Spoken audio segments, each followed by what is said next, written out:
तो इस वीडियो के अंदर अपन देखेंगे chapter number first class 10th का। एक ही वीडियो होगी, वन शॉट वीडियो होगी, जिसमें पूरा चैप्टर उससे रिलेटेड जितने भी क्वेश्चंस होंगे वो सारे कंप्लीट होंगे एक वीडियो के अंदर। तो अपने चैप्टर का नाम है केमिकल रिएक्शन एंड इक्वेशन। अपन इसके अंदर देखेंगे केमिकल रिएक्शन और इक्वेशंस किस तरीके से होती हैं, कितने टाइप्स की होती हैं और क्या क्या केमिकल चेंजेस होते हैं, क्या क्या फिजिकल चेंजेस होते हैं। तो केमिकल रिएक्शन देखने से पहले अपन को सबसे पहले देखना है कि चेंज कितने टाइप के होते हैं। तो मेनली चेंज दो टाइप के होते हैं, एक फिजिकल चेंज और एक होता है केमिकल चेंज। तो क्या होता है फिजिकल चेंज और क्या होता है केमिकल चेंज। फिजिकल चेंज की बात करें तो फिजिकल चेंज दो तरीके की प्रॉपर्टीज अपन देखते हैं, फिजिकल और एक केमिकल। फिजिकल प्रॉपर्टीज वो होती हैं जिन्हें अपन अपने 5 सेंसरी ऑर्गन से पता कर सकते हैं, जैसे स्मेल, स्टेट और कलर, ये सारी फिजिकल चेंजेस होते हैं। तो फिजिकल चेंजेस क्या है? फिजिकल चेंजेस वो चेंजेस हैं जिनके अंदर कोई भी नया सब्सटेंस नहीं बनता है और उसका केमिकल कंपोजिशन जो होता है वो हमेशा सेम रहता है। अब क्या क्या चेंजेस आएंगे उसके अंदर, कोई भी नया सब्सटेंस नहीं आएगा, यूजुअली रिवर्सिबल होता है। रिवर्सिबल का मतलब क्या है?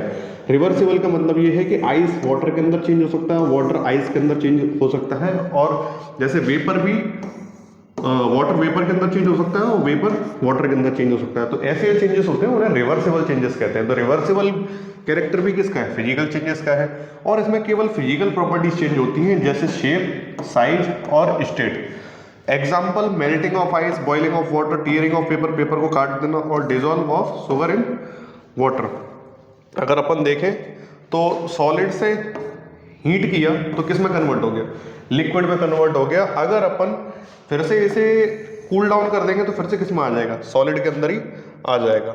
देन अपन देखते हैं केमिकल चेंजेस क्या होते हैं। केमिकल चेंजेस का मतलब ये होता है कि ये नॉन रिवर्सिबल हो गए। नॉन रिवर्सिबल का मतलब ये है कि एक बार अगर प्रोडक्ट बन गया, एक बार कोई भी चीज में ये चेंज आ गया तो वो फाइनल है। लाइक अगर एक बार मिल्क से कर्ड का फॉर्मेशन यानी दूध से दही बन गया तो दही को दोबारा से दूध में कन्वर्ट नहीं कर सकते। एक बार किसी भी चीज पे जंग लग गई तो जितने एरिया को जंग ने खराब कर दिया है, कोरोजन हो चुका है, वो एरिया अब दोबारा से रिकवर नहीं हो सकता। पेपर को बर्न कर दिया, बर्न हुए पेपर को एस और उसके धुएं से दोबारा से अपन पेपर को नहीं बना सकते। तो ऐसे जो चेंजेस होते हैं नॉन रिवर्सिबल हों, यानी कि फिर से अपनी इनिशियल स्टेट में ना आ पाए, उन सबको कहते हैं केमिकल चेंजेस। तो इन केमिकल चेंजेस क्या है?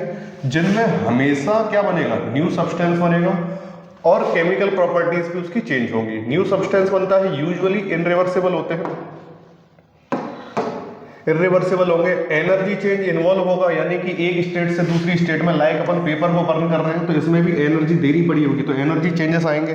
केमिकल प्रॉपर्टीज चेंज होंगी, जैसे रस्टिंग ऑफ आयरन, एग्जांपल में burning of paper, cooking of food, digestion of food.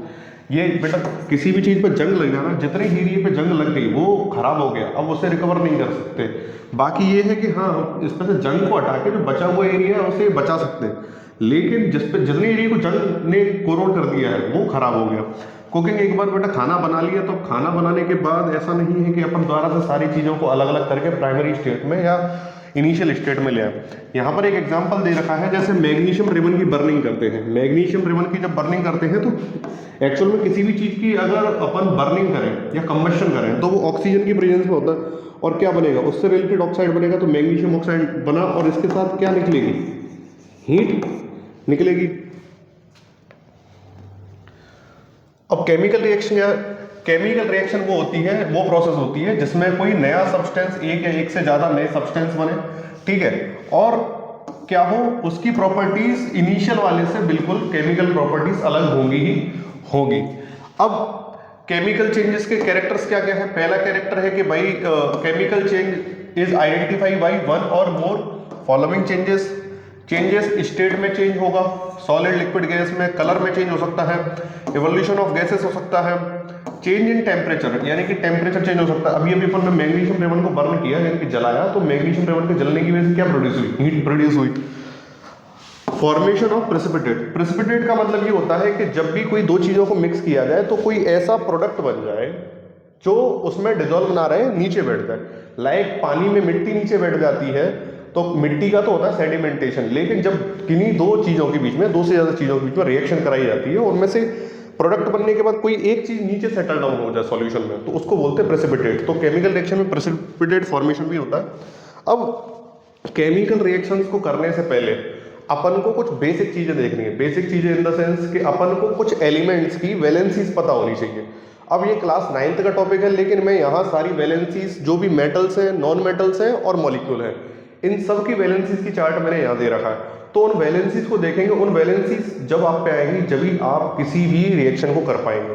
तो ये दे रखी है पॉजिटिव आयंस की या मेटल्स की, जिन्हें अपन कैटायन भी कहते हैं। तो ये सारी वैलेंसीज दे रखी हैं, ये जो है ये वैलेंसीज हैं, ये सभी की याद रखनी। लाइक हाइड्रोजन की 1 होती है, सोडियम की भी 1 होती है और कैल्शियम की 2 होती है। तो ये वैलेंसीज अपन को पता होनी चाहिए। ये वैलेंसीज बताती है कि भाई कौन कितने इलेक्ट्रॉन दे सकता है। पॉजिटिव वैलेंसी शो करती है कि वो जो एलिमेंट है वो इतने इलेक्ट्रॉन डोनेट कर सकता है उसके पास।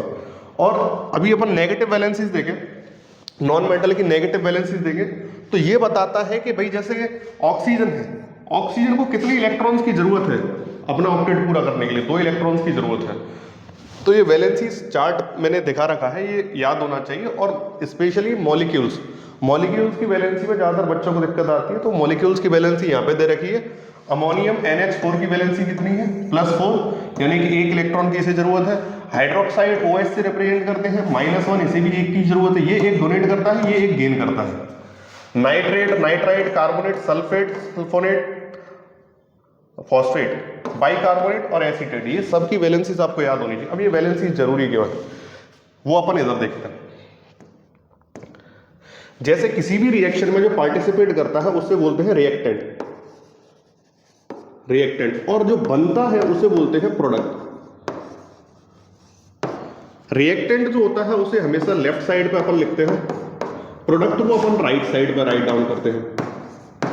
अब अगर एक से ज्यादा प्रोडक्ट है तो उनके बीच में अपन सम यानी कि ऐड का सिंबल लगाते हैं, और रिएक्टेंट से प्रोडक्ट के बीच में एरो का सिंबल लगाते हैं। अगर एक से ज्यादा प्रोडक्ट बन रहे हैं तो उनके बीच में भी सम का सिंबल लगाते हैं। अगर प्रोडक्ट और रिएक्टेंट में से किसी की स्टेट अपन को पता है, स्टेट बतानी पड़ेगी कि लिक्विड है, सॉलिड है, गैस है, तो अपन लिक्विड के लिए स्मॉल l से रिप्रेजेंट कर देते हैं, गैस के लिए स्मॉल g से, और जो सॉलिड है स्मॉल s से। अगर कोई पानी में घुला हुआ है यानी कि उसका एक्वस सॉल्यूशन, पानी में किसी भी चीज को घोल देते हैं तो उसे एक्वस सॉल्यूशन बोलते हैं, तो उसके ब्रैकेट में लिखा होगा AQ।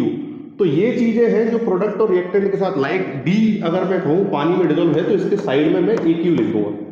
तो इस तरीके से कुछ केमिकल रिएक्शन को डोनेट करते हैं।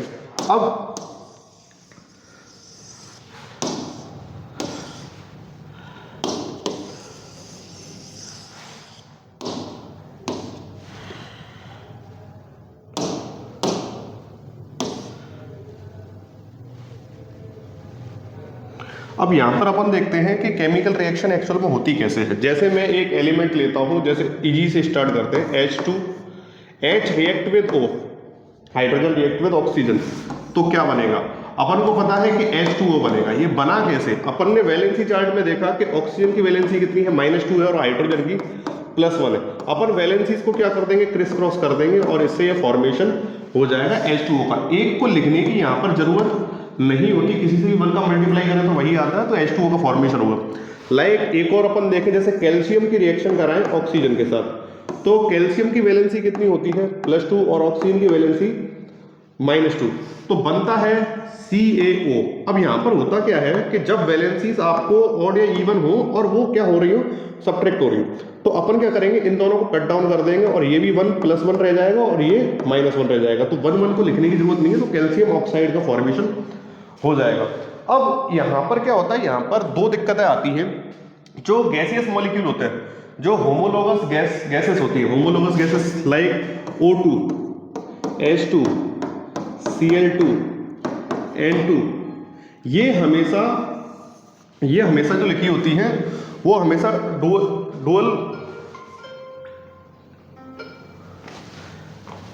ये हमेशा जो लिखी होती हैं वो हमेशा डुओ के फॉर्म में लिखी रहती है, यानी कि इनके अंदर इनके जो मॉलिक्यूल के अंदर जो एलिमेंट जो प्रेजेंट है या एटम जो प्रेजेंट है वो 2 है। एक और हो सकता है जैसे ओजोन, O3।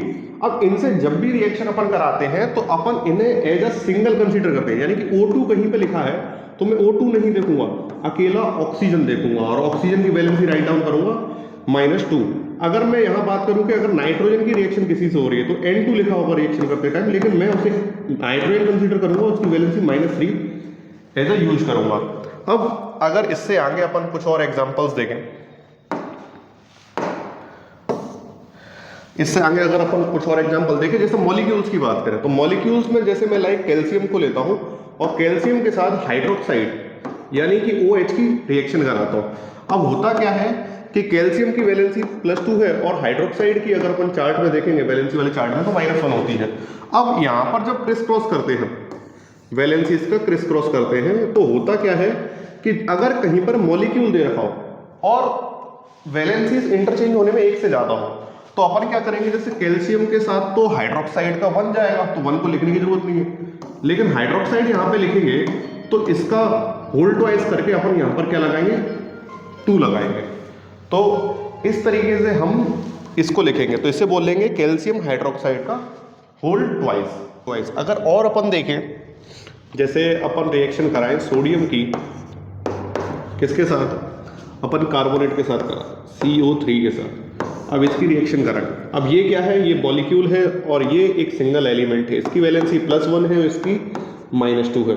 दोनों को इंटरचेंज करेंगे तो Na, ये 2 किधर चला जाएगा, ये इधर आ जाएगा, तो Na2 और CO3, डायरेक्ट अपन CO3 लिख देंगे। इसको ब्रैकेट लगा के इसके बाहर लिखने की कोई भी जरूरत नहीं है, क्योंकि Na की वैलेंसी कितनी है, 1, तो 1 को लिखने की जरूरत नहीं है, तो सोडियम कार्बोनेट का फॉर्मेशन हो जाएगा। तो इस तरीके से अपन कुछ रिएक्शंस को कराते हैं वैलेंसीज इंटरचेंज करके।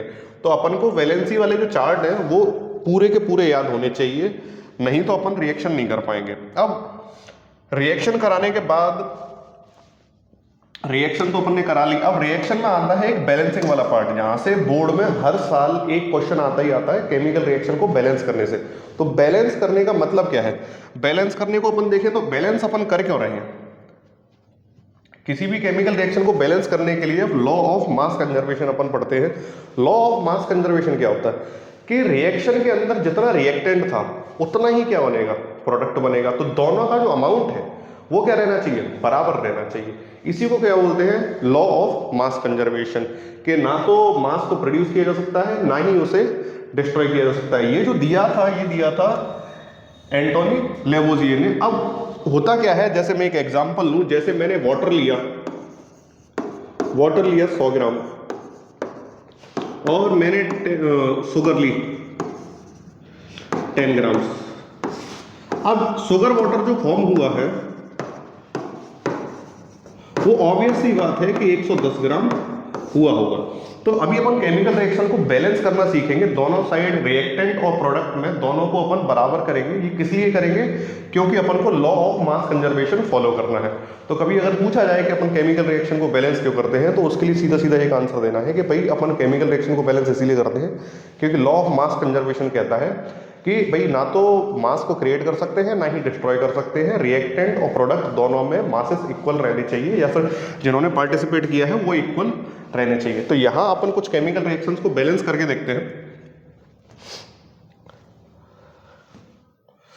जैसे एक रिएक्शन अपन लेते हैं, जैसे अभी जो H2 एक Eg से स्टार्ट करते हैं और O2। अब अपन वैलेंसीज पता है इसकी +1 और इसकी -2, तो सीधी सी बात है क्या फॉर्म हो जाएगा, H2O। अब इसको बैलेंस कैसे करना है, अपन को देखना है कि रिएक्टेंट साइड में ये क्या है, रिएक्टेंट, और ये क्या है, प्रोडक्ट। तो रिएक्टेंट साइड में कितने एलिमेंट्स हैं और उस साइड में कितने एलिमेंट्स हैं, बस अपन को ये इक्वल करने हैं। तो रिएक्टेंट साइड में अगर हाइड्रोजन का काउंट देखें तो वो है 2 और ऑक्सीजन का भी काउंट देखें तो वो है 2, और प्रोडक्ट साइड में देखें तो हाइड्रोजन का काउंट है 2 और ऑक्सीजन के साथ कुछ भी नहीं लिखा यानी कि 1 है। एक और चीज याद रखनी है, अगर किसी ने मॉलिक्यूल या कंपाउंड फॉर्म किया है तो मॉलिक्यूल में अगर वो 7 है तो अगर हम एक का नंबर इंक्रीज करेंगे तो उतनी ही रेट से दूसरे का नंबर भी इंक्रीज होगा। अब जैसे यहाँ पर हाइड्रोजन 2 है और यहाँ पर भी हाइड्रोजन 2 है, तो हाइड्रोजन तो इक्वल है, लेकिन यहाँ पर ऑक्सीजन 2 है, यहाँ पर ऑक्सीजन 1 है। तो अपन इस ऑक्सीजन को क्या करेंगे, इंक्रीज करेंगे और बराबर करेंगे रिएक्टेंट वाली ऑक्सीजन के। तो अपन किसी भी चीज को बैलेंस करने के लिए यहाँ पर अपन मल्टीप्लाई करेंगे, और मल्टीप्लाई अपन कितने का कर दें, 1 से 2 का कर दें, तो कितना हो जाएगा, ऑक्सीजन 2 हो जाएगा। लेकिन क्योंकि H और O ने मिलके मॉलिक्यूल का फॉर्मेशन किया, वाटर का मॉलिक्यूल बनाया है, तो अपन जैसे ही O से मल्टीप्लाई करेंगे 2 का, तो उसके साथ ऑक्सीजन से भी मल्टीप्लाई, वो हाइड्रोजन से भी मल्टीप्लाई होगा 2 का, तो हाइड्रोजन हो जाएंगे 4। तो अपन ने डायरेक्ट इनडायरेक्टली क्या किया कि इन दोनों से 2 का इनटू कर दिया। अब ऑक्सीजन तो हो गया बैलेंस, ऑक्सीजन यहाँ भी 2 यहाँ भी 2, लेकिन हुआ क्या कि यहाँ पर हाइड्रोजन कितना हो गया 4 हो गया, यहाँ पर हाइड्रोजन कितना है 2 है। तो अब अपन इधर बैलेंस करेंगे, इधर कितने का इंटू कर देंगे 2 का इंटू कर देंगे, तो कितना हो जाएगा हाइड्रोजन 4। तो जितने जितने का अपन ने इंटू किया है उनको उनके सामने अपन रिप्रेजेंट कर देंगे। तो ये जो शो हो रही है ये एक बैलेंस्ड इक्वेशन है। बैलेंस्ड इक्वेशन मींस कि रिएक्टेंट में जितने एलिमेंट्स हैं या रिएक्टेंट जितना है उतना ही क्या है प्रोडक्ट है। इस तरीके से बैलेंसिंग आपके बोर्ड के एग्जाम में काफी हर साल आती ही है, ठीक है। तो इसके अलावा अगर एक आध और एग्जांपल अगर अपन देखें तो अपन देख सकते हैं Fe की रिएक्शन कराएं O2 के साथ तो FeO फॉर्म होता है। Fe+2 वैलेंसी, एक्चुअल में आयरन की वैलेंसी +2 और +3 होती है। फेरिक और फेरस में मिलता है। +3 वाली जब शो करता है जब इसे हीट या फिर इसे गर्म किया जाए। नॉर्मली +2 की वैलेंसी शो करता है, तो अपन नॉर्मली रिएक्शन करा रहे हैं तो अभी +3 को शो नहीं करेगा। और -2 ऑक्सीजन की, तो दोनों कट जाते हैं +2 -2, तो FeO बन जाता है। अब यहाँ देखें कि भाई अगर मैं यहाँ बोलूँ आयरन कितना है, आयरन 1 है, आयरन यहाँ पर भी 1 है, ऑक्सीजन यहाँ पर कितने 2 और यहाँ पर कितना 1, तो अपन को क्या करना पड़ेगा ऑक्सीजन को 2 करना पड़ेगा, तो यहाँ पर अपन 2 का मल्टीप्लाई कर देंगे। लेकिन 2 का मल्टीप्लाई जैसे ही किया आयरन भी कितना हो गया 2, यहाँ पर है 1, तो यहाँ पर भी अपन कितने मल्टीप्लाई कर देंगे 2 का, तो 2 यहाँ पर लगाने से आयरन भी 2 हो गए और यहाँ पर लगाने से आयरन ऑक्सीजन दोनों 2 हो गए और जो भी यहाँ पे 2 हो गए। तो दोनों साइड क्या हो गए, आयरन इधर 2 हो गए, ऑक्सीजन भी 2 हो गए और इधर भी आयरन कितने हो गए 2 हो गए और ऑक्सीजन 2 हो गए। तो इस तरीके से अपन बैलेंसिंग को कर सकते हैं।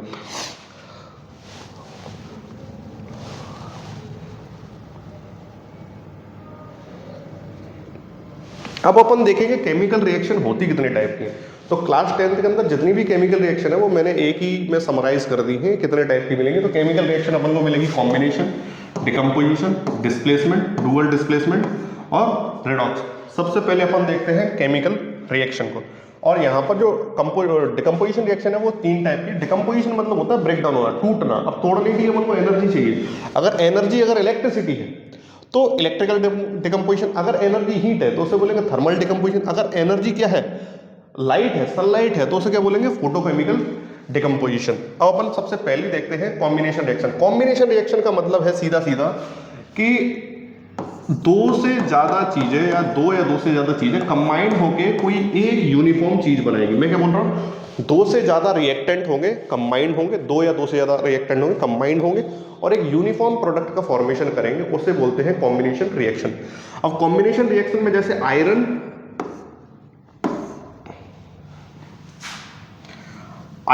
और सल्फर ने क्या बनाया, आयरन सल्फाइड बनाया। कैल्शियम ऑक्साइड वाटर के साथ जब रिएक्ट करता है तो कैल्शियम हाइड्रोक्साइड का फॉर्मेशन किया।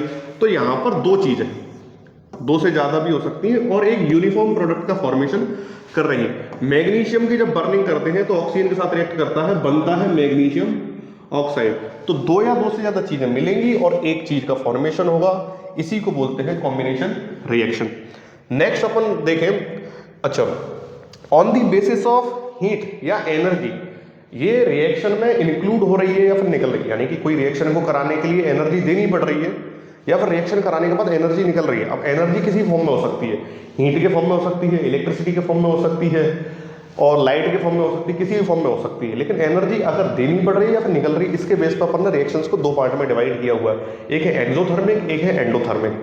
एक्सोथर्मिक मतलब एक्सो मतलब एग्जिट, जिनमें रिएक्शन कराने के बाद अगर हीट या एनर्जी निकल रही है बाहर, जैसे मैग्नीशियम को जलाया था तो जलाने के बाद सीधी सी बात है वो हीट निकालेगा, तो वो किसका एग्जाम्पल हो गया, एक्सोथर्मिक का। और एंडोथर्मिक का मतलब ये होता है कि किसी भी रिएक्शन को कराने के लिए अपन को एनर्जी देनी पड़ेगी। जैसे अपन जब फोटोसिंथेसिस करते हैं तो उसमें क्या होता है, अपन को सनलाइट देनी पड़ती है। जब कार्बन डाइऑक्साइड और वाटर कंबाइंड होकर कार्बोहाइड्रेट का फॉर्मेशन करते हैं, तो इसमें एनर्जी का काम किसने किया, सनलाइट ने। अब जिसमें एनर्जी देनी पड़ी इस रिएक्शन में उसको बोलेंगे एंडोथर्मिक। तो इसी बेस पर 2 टाइप की रिएक्शन है, एक्सो और एंडो। एक्सोथर्मिक रिएक्शंस का मतलब क्या होता है भाई, रिएक्टेंट को प्रोडक्ट में चेंज किया और साथ में क्या निकली, एनर्जी निकली इन दी फॉर्म ऑफ हीट। जैसे बेटा मीथेन की अपन बर्निंग करते हैं, मीथेन मतलब CH4 की बर्निंग करें ऑक्सीजन के प्रेजेंस में, ये बैलेंस्ड इक्वेशन है। तो CO2 प्लस वाटर निकलता है और साथ में रिलीज होती है हीट। मीथेन बेटा, मीथेन एक गैस होती है जो जैसे अपन गोबर गैस भी बोलते हैं, ठीक है, या फिर जो कोल माइंस होती है वहां से भी निकलती है, मड गैस भी बोलते हैं, जहाँ पे मडी एरिया होता है वहां पर भी प्रोड्यूस होती है, फ्लेमेबल गैस होती है। जैसे बेटा रेस्पिरेशन, रेस्पिरेशन अपन बात कर रहे हैं सेलुलर रेस्पिरेशन, अपनी बॉडी में ग्लूकोज इकट्ठा हुआ खाने के बाद, फिर उससे अपन क्या करते हैं, सेलुलर रेस्पिरेशन करते हैं। उसमें होता क्या, अपन एनर्जी प्रोड्यूस करते हैं, उस ग्लूकोज से एनर्जी बनाते हैं, तो एनर्जी उससे निकल रही है, यानी कि रेस्पिरेशन भी कैसी एक रिएक्शन है या फिर इक्वेशन है, वो है एक्सोथर्मिक। तो इसमें क्या होगा, ग्लूकोज को on the presence of oxygen oxidise कर दिया, और CO2 जो अपन एक्सेल कर देते हैं, बाहर निकाल देते हैं, वाटर अपनी बॉडी के अंदर ही रहता है और एनर्जी का फॉर्म होता है, एनर्जी अपन बॉडी यूज कर लेती है। एनर्जी अपनी बॉडी में किस सेलुलर रेस्पिरेशन में मिलती है, ATP की फॉर्म में, एडिनोसिन ट्राई फॉस्फेटिक फॉर्म में मिलती है। तो पूछा जाए कि रेस्पिरेशन एक कैसी रिएक्शन का एग्जांपल है, तो आप कहोगे रेस्पिरेशन एक एक्सोथर्मिक रिएक्शन। तो एक्सोथर्मिक के बाद जो है वो है एंडोथर्मिक। एंडोथर्मिक का मतलब ये होता है कि जिन रिएक्शंस को कराने के लिए, यानी कि रिएक्टेंट को प्रोडक्ट में चेंज करने के लिए अपन को एनर्जी उनको देनी पड़ेगी। अब एनर्जी हीट के फॉर्म में हो सकती है, इलेक्ट्रिसिटी के फॉर्म में हो सकती है, सनलाइट के फॉर्म में हो सकती है, किसी भी फॉर्म में हो एनर्जी, लेकिन एनर्जी जब तक रिएक्टेंट को मिलेगी नहीं, जब तक वो प्रोडक्ट में चेंज नहीं होगा, उन्हें एंडोथर्मिक बोलते हैं। जैसे अपन रिएक्टेंट को एनर्जी देंगे तब जाके वो प्रोडक्ट में चेंज होगा। लाइक कैल्शियम कार्बोनेट का ब्रेकडाउन, कैल्शियम कार्बोनेट को हीट करें, गर्म करें, कैल्शियम कार्बोनेट संगमरमर का जो पत्थर होता है, लाइमस्टोन जो होता है वो है। अब कैल्शियम कार्बोनेट को जैसे ही गर्म किया तो वो रिएक्टेंट से प्रोडक्ट में ब्रेकडाउन हो गया, कैल्शियम ऑक्साइड और CO2 में ब्रेकडाउन हो गया। फोटोसिंथेसिस, फोटोसिंथेसिस में क्या होता है, फोटोसिंथेसिस में प्लांट क्या करता है, CO2 और वाटर को कंबाइन करता है, कार्बोहाइड्रेट बनाता है, लेकिन उसके लिए वो क्या लेता है, सनलाइट को लेता है। तो सनलाइट जब तक नहीं मिलेगी जब तक कार्बोहाइड्रेट का फॉर्मेशन नहीं होगा। तो फोटोसिंथेसिस भी कैसा एग्जांपल है, एंडोथर्मिक रिएक्शंस का एग्जांपल है। तो CO2 H2O को दी है सनलाइट, जब जाके कार्बोहाइड्रेट यानी ग्लूकोज और ऑक्सीजन का फॉर्मेशन हुआ है। अब इसी बेस पे आगे जो सेकंड नंबर की जो रिएक्शन है वो है डिकम्पोजिशन रिएक्शन। अब डिकम्पोजिशन का मतलब क्या होता है, डिकम्पोजिशन मतलब ब्रेक डाउन होना, किसी एक चीज का टूटना। अब एक चीज जो है वो दो से ज्यादा भी टूट सकती है, 3 में टूट सकती है, 4 में टूट सकती है, वो टूटना अलग बात है। यानी कि एक यूनिफॉर्म रिएक्टेंट होगा, वो 2 से ज्यादा प्रोडक्ट्स में ब्रेकडाउन होगा। अब किसी भी चीज को तोड़ने के लिए एनर्जी की रिक्वायरमेंट होती है, इसीलिए जो अपन डिकम्पोजिशन रिएक्शन जो देख रहे हैं वो एंडोथर्मिक रिएक्शंस का ही एग्जांपल है। एंडोथर्मिक रिएक्शंस अपन ने अभी देखी थी, 3 टाइप की हैं, कौन कौन सी।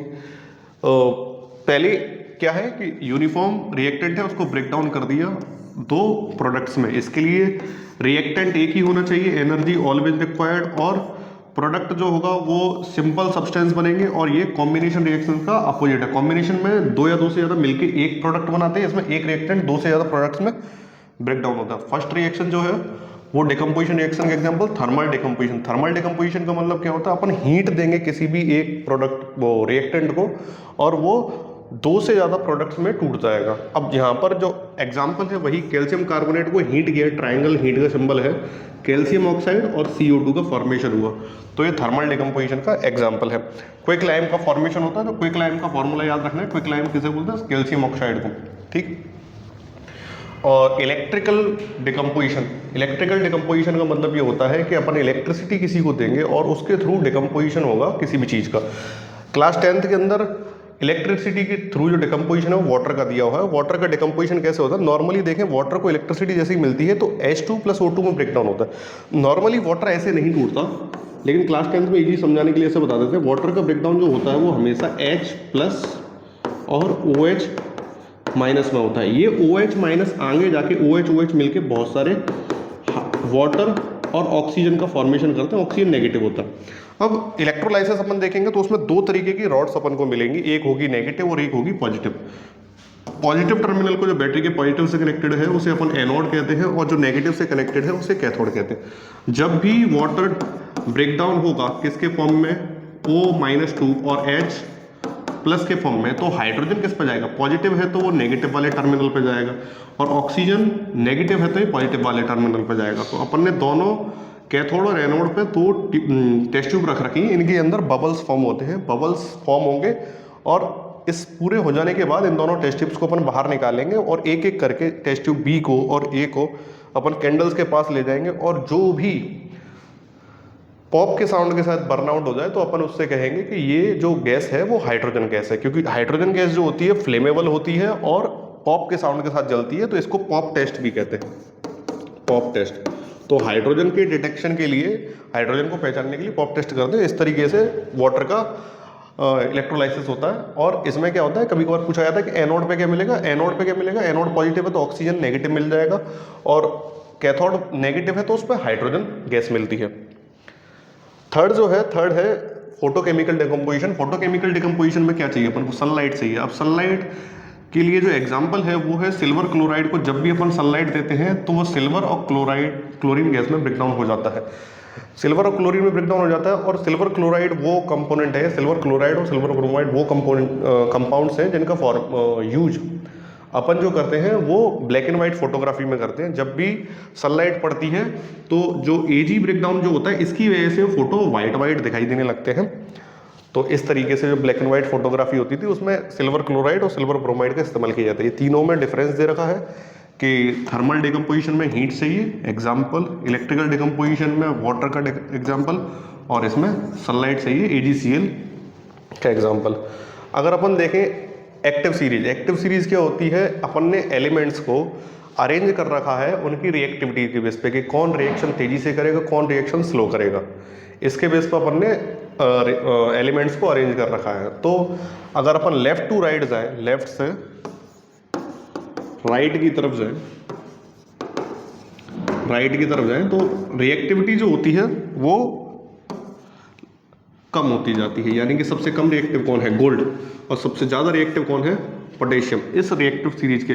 अब इसे याद करना क्यों जरूरी है, क्योंकि अगर अपन आगे देखेंगे डिस्प्लेसमेंट रिएक्शन में क्या होता है कि एक high reactive element less reactive reactant में से उसके एलिमेंट को या मॉलिक्यूल को हटा देगा। अब ये पता कैसे पड़ेगा कि कौन ज़्यादा रिएक्टिव है कौन कम रिएक्टिव है, तो वो अपन को पता पड़ेगा एक्टिव सीरीज से। तो एक्टिव सीरीज का याद होना इसलिए जरूरी है। तो डिस्प्लेसमेंट रिएक्शन क्या है, high reactive element less reactive element को उसके मॉलिक्यूलर कंपाउंड में से हटा देगा। जैसे जिंक की रिएक्शन जब अपन कॉपर सल्फेट के साथ करते हैं तो जिंक जो होता है वो कॉपर से ज़्यादा रिएक्टिव है। अब ये कैसे पता पड़ा, अपन इसको देखें, जिंक पहले आ रहा है और कॉपर बाद में आ रहा है, तो जिंक क्या है, ज़्यादा रिएक्टिव है कॉपर से, यानी कि ज़्यादा पावरफुल है। तो जिंक ने क्या किया, कॉपर को उसमें से डिस्प्लेस कर दिया और जिंक सल्फेट का फॉर्मेशन हुआ और कॉपर उससे क्या हो गया, सेपरेट हो गया। इसीलिए बेटा कॉपर सल्फेट के सॉल्यूशन में जब भी अपन जिंक को डालते हैं तो वो फेड भी हो जाता है। क्यों फेड हो जाता है कि कॉपर सल्फेट के सॉल्यूशन में से क्या निकल गया, कॉपर निकल गया। ऐसे ही अपन एग्जांपल देखें कि Fe की रिएक्शन FeCuSO4 के साथ कराएं तो FeSO4 का फॉर्मेशन होता है, क्योंकि Fe जो होता है वो Cu से ज़्यादा रिएक्टिव होता है, इसीलिए इसका कलर भी चेंज हो जाता है, ब्लू से ग्रीन हो जाता है। तो पूछा जाता है कि कॉपर सल्फेट में ऐसा क्या डालें कि वो ग्रीन हो जाए, तो याद रहना चाहिए कि Fe को डालना चाहिए। अब क्या हो सकता है कि जैसे कॉपर की रिएक्शन जिंक सल्फेट से करूं तो क्या होगा कि कॉपर पहले से ही क्या है, लेस रिएक्टिव है जिंक से, तो क्या हटा पाएगा इसे, नहीं हटा पाएगा, इसलिए ये रिएक्शन होगी नहीं। तो लेस रिएक्टिव कभी भी मोर रिएक्टिव को नहीं हटा सकता। अगला देखें डुअल डिस्प्लेसमेंट। डुअल डिस्प्लेसमेंट में क्या होगा, जो भी रिएक्टेंट है उनके बीच में आयन एक्सचेंज हो जाएगा, यानी कि एक दूसरे के एलिमेंट्स को वो शेयर कर लेंगे और नए कंपाउंड्स का फॉर्मेशन हो जाएगा। अब जो डिस्प्लेसमेंट, डुअल डिस्प्लेसमेंट रिएक्शन, उसमें दो एग्जांपल है, प्रेसिपिटेट रिएक्शन और न्यूट्रलाइजेशन रिएक्शन। प्रेसिपिटेट रिएक्शन का मतलब क्या होगा कि अपन दो चीज़ों को, एक्वस सॉल्यूशंस को या लिक्विड को मिक्स करेंगे, दो चीज़ लेंगे, रिएक्टेंट मिक्स कर दिए। अब जब प्रोडक्ट बनेगा तो उनमें से एक प्रोडक्ट ऐसा होगा जो उसमें सॉलिड फॉर्म में बनेगा और लिक्विड में नीचे सेटल डाउन हो जाएगा, उसे बोलते हैं प्रेसिपिटेट, और एक डिजॉल्व ही रहेगा। जैसे सोडियम सल्फेट की रिएक्शन जो कि एक्वस सॉल्यूशन है, यानी कि पानी में घुला हुआ है, बेरियम क्लोराइड ये भी एक्वस है, इसको जब मिक्स कर देंगे, रिएक्शन कराएंगे तो बेरियम सल्फेट बनेगा जो कि सॉलिड फॉर्म में बनेगा, नीचे एरो लगा रखा है यानी कि ये प्रेसिपिटेट बनाएगा, और NaCl एक्वस फॉर्म में रहेगा, डिजॉल्व फॉर्म में रहेगा। तो BaSO4 इनसॉल्युबल होता है वाटर में। और एक और एग्जांपल है, जैसे सिल्वर नाइट्रेट की रिएक्शन कराएं सोडियम क्लोराइड से, दोनों एक्वस सॉल्यूशन में पानी में घुले हुए हैं, AgCl सिल्वर क्लोराइड का फॉर्मेशन होता है, ये भी नीचे ही सेटल डाउन हो जाता है, प्रेसिपिटेट का फॉर्मेशन करता है, और सोडियम नाइट्रेट जो बनेगा वो पानी में डिजोल्व होता है। अब न्यूट्रलाइजेशन रिएक्शन जो है ये भी एग्जांपल है किसका, डुअल डिस्प्लेसमेंट का। एसिड बेस रिएक्शन जो होती है वो न्यूट्रलाइजेशन रिएक्शन होती है। तो एक एसिड की रिएक्शन अगर एक बेस से अपन कराते हैं तो सॉल्ट बनता है और साथ में वाटर का फॉर्मेशन होता है, ये भी डुअल डिस्प्लेसमेंट का ही एग्जाम्पल है। अब ऑक्सीडेशन और रिडक्शन, रेडॉक्स को अपन को देखना है। अब ऑक्सीडेशन और रिडक्शन क्या होता है, जब कोई रिएक्टेंट एक दूसरे से रिएक्ट करते हैं और प्रोडक्ट का फॉर्मेशन करता है तो कोई किसी को इलेक्ट्रॉन देता है और कोई इलेक्ट्रॉन लेगा, कोई एलिमेंट इलेक्ट्रॉन दे रहा होगा, कोई इलेक्ट्रॉन ले रहा होगा। तो यहाँ पर अपन ऑक्सीडेशन और रिडक्शन को अलग अलग समझते हैं और फिर देखते हैं कि भाई जो दोनों रिएक्शन साथ में, दोनों जो प्रोसेस है वो साथ में ही होती हैं, जिसके अंदर उसे अपन रेडॉक्स बोल देते हैं। तो पहले अपन ऑक्सीडेशन को देखते हैं कि ऑक्सीडेशन क्या है। ऑक्सीडेशन या तो उसमें ऑक्सीजन का क्या हो रहा हो, गेन हो रहा हो, ऑक्सीजन जुड़ रहा हो, हाइड्रोजन का रिमूवल हो रहा हो, हाइड्रोजन निकल रहा हो, या फिर लॉस ऑफ इलेक्ट्रॉन हो रहा हो, यानी कि इलेक्ट्रॉन जा रहे हैं। यानी कि सीधी सी बात है, मतलब कि एक टर्म और होती है oxidation number. Oxidation number, oxidation number oxidation में इंक्रीज होता है। जैसे कॉपर जब रिएक्ट करता है ऑक्सीजन से तो CuO बनता है, कॉपर ऑक्साइड बनता है। तो सीधी सी बात है, कॉपर से ऑक्सीजन जुड़ गया है तो ऑक्सीडेशन हुआ। लेकिन जब यहाँ पर कॉपर अकेला है तो कॉपर ने ना तो किसी को इलेक्ट्रॉन दिया है ना लिया है, तो इस टाइम पे इसने ना दिया तो इसका ऑक्सीडेशन, ना लिया ना दिया तो इसका ऑक्सीडेशन नंबर कितना होगा, 0। लेकिन जैसे ही रिएक्शन करता है ऑक्सीजन से, ऑक्सीजन को कितने चाहिए होते हैं, -2। तो यहाँ पर जब कैल्शियम ऑक्साइड बना है तो कैल्शियम ने 2 इलेक्ट्रॉन दिए हैं किसको, ऑक्सीजन को। तो 0 से वो किस में गया है, +2 में, तो उसका ऑक्सीडेशन नंबर भी इंक्रीज हुआ है और ऑक्सीजन भी उसके साथ जुड़ा है। तो इसलिए इसे कॉपर का ऑक्सीडेशन बोलेंगे। ऐसे ही जिंक अगर 2 इलेक्ट्रॉन डोनेट कर देता है तो जिंक +2 में आएगा, यहाँ 0 में था, 0 से +2, 0 से +2, ऑक्सीडेशन नंबर क्या हो गया, इंक्रीज हो गया। तो इसे क्या बोलेंगे अपन, ऑक्सीडेशन।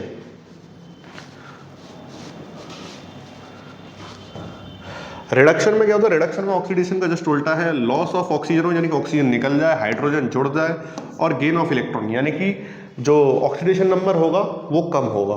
अब जैसे कॉपर ऑक्साइड की रिएक्शन कर रहे हैं हाइड्रोजन के साथ तो Cu + H2O बनता है। अब इससे ऑक्सीजन जो इसके साथ था वो अलग हो गया, हाइड्रोजन लेके चला गया, तो कॉपर ऑक्साइड का क्या हो गया, कॉपर में रिडक्शन हो गया।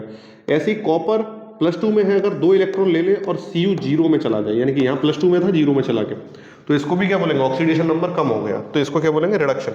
अब example of redox.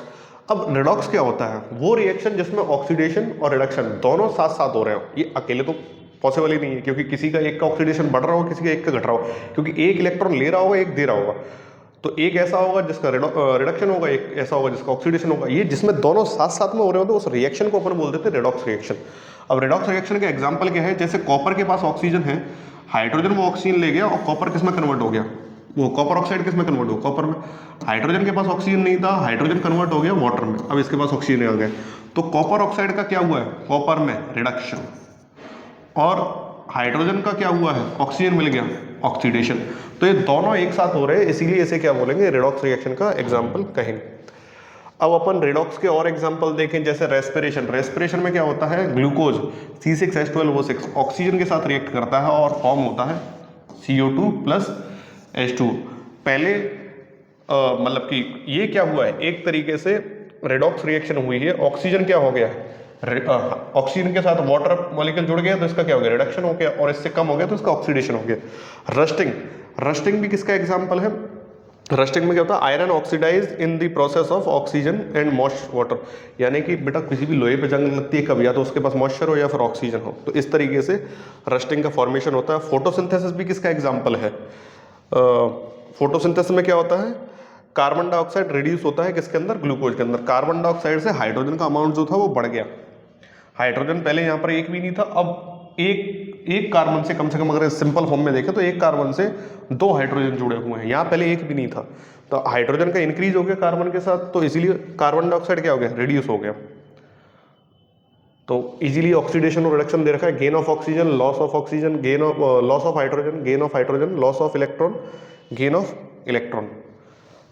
Corrosion, corrosion क्या होता है, जब भी किसी एलिमेंट या मेटल कांटेक्ट में आता है, एसिड के में, मॉइस्चर के में, ऑक्सीजन के में, तो उसके ऊपर ये रिएक्ट करके एक ऑक्साइड की लेयर चढ़ा देता है और उसे खराब करता है, इसी को क्या बोलते हैं, कोरोजन बोलते हैं।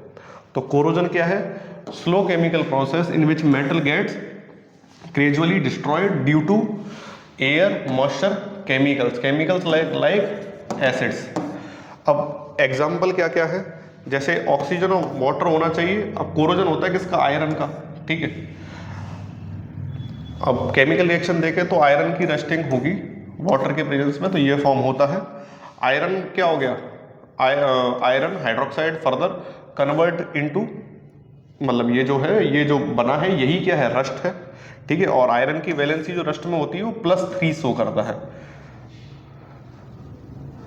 कोरोजन के और एग्जांपल देखने हो तो जैसे ब्लैक कलर की कोटिंग होती है, जैसे आयरन पे जो जंग जो लगती है वो रेड ब्राउनिश कलर होती है, ठीक है, ब्रिक रेड कलर की होती है। सिल्वर पे जो होती है वो ब्लैक कलर की कोटिंग, ब्लैक कलर की जंग लगती है। ग्रीन कलर की कोटिंग जो होती है वो कॉपर के ऊपर होती है, और व्हाइट पाउडर फॉर्म होता है एल्यूमिनियम के ऊपर। तो ये सभी के रस्टिंग के फॉर्मूलेस दे रखे हैं। अब इफेक्ट ऑफ रस्टिंग क्या होगा, मेटल जो होगी, मेटलिक स्ट्रक्चर जो होगी वो कमजोर है जंग लग के, और कॉज क्या होगा, इससे डैमेज होगा फाइनेंशियल, और ब्रिजेस, पाइप्स, ये क्या हो जाएंगे, कमजोर हो जाएंगे, और उनकी लाइफ स्पेन जो होगा, जो जितना ज़्यादा टाइम चलना हो जंग लगने की वजह से उतना कम चलेगा। अब जंग लगने से बचे कैसे, या तो उसके ऊपर पेंट कर दो।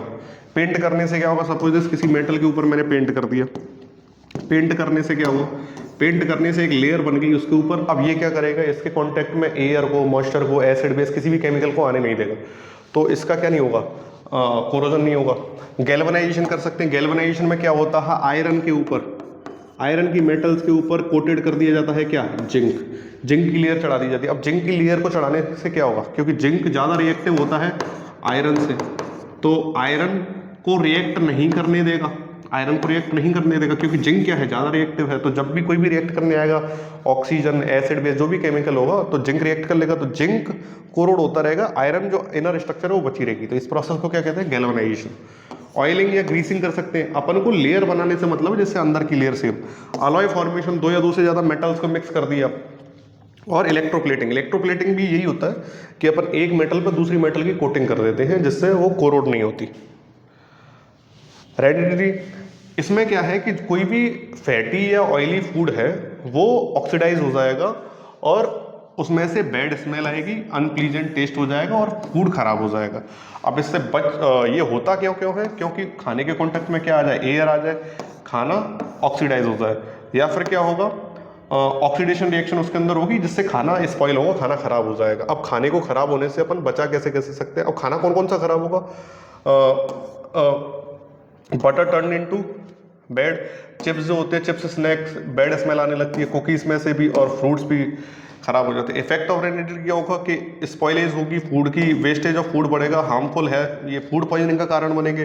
कॉज ऑफ इकोनॉमिक लॉस, यानी कि खाना खराब होगा तो सीधा इकोनॉमिक लॉस तो होगा ही। और कैसे कैसे बचा सकते हैं खाने को, एयर टाइट कंटेनर्स में पैक कर दो, ये एयर टाइट, एयर कॉन्टेक्ट में नहीं है कि तो खाना खराब नहीं होगा। रेफ्रिजरेशन, रेफ्रिजरेशन का मतलब क्या होगा कि टेम्परेचर अपन ने कम कर दिया, टेम्परेचर कम कर दिया तो माइक्रोबियल ग्रोथ क्या होगी, कम हो जाएगी, माइक्रोबियल ग्रोथ कम होगी तो खाना खराब होने से बच जाएगा। एंटीऑक्सीडेंट, एंटीऑक्सीडेंट यानी कि वो ऑक्सीडेशन नहीं होने देंगे, जैसे BAH और BHT, इन दोनों को रखेंगे तो वो उसके ऑक्सीडेशन के प्रोसेस को क्या कर देंगे, स्लो कर देंगे, जिससे खाना लंबे टाइम तक चलेगा। प्रिजर्वेटिव भी, ये केमिकल प्रिजर्वेटिव होता है, यानी कि खाने वगैरह में जो पैक्ड फूड जो होता है उसमें ये मिलाई भी जाते हैं जिससे खाने की लाइफ को बढ़ाया जाता है। और कोई गैस ऐसी फिलअप कर दें जो उससे रिएक्ट ही ना होने दे किसी भी चीज़ को, जैसे नाइट्रोजन फिलअप कर देते हैं अपन चिप्स के पैकेट में, चिप्स के पैकेट में नाइट्रोजन फिलअप कर दोगे तो चिप्स खराब ही नहीं होती, लंबे टाइम तक पड़ी रहती, जब तक नाइट्रोजन नहीं खराब नहीं होगी। तो इस तरीके से अपन खाने को खराब होने से बचा सकते हैं।